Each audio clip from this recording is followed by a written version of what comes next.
क्या बात रागी हाँ। संगी सहेली लाया साथ में लेके छोटे छोटे लड़का मल्ला लेके हाँ। सब लड़का मिलके याद घासीदास के साथ में गन्ना की जहाँ बारी है तहाँ जाए के लिए तैयार है। तैयार होगी भाई ए रागी कहले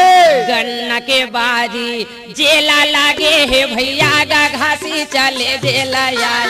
किया रे बता मन के बातें ला भैया रे काला बता मुझे याद लगे हमें गन्ना वही बारी में संगी यावा ना लगेगा याद सुनल ना बाला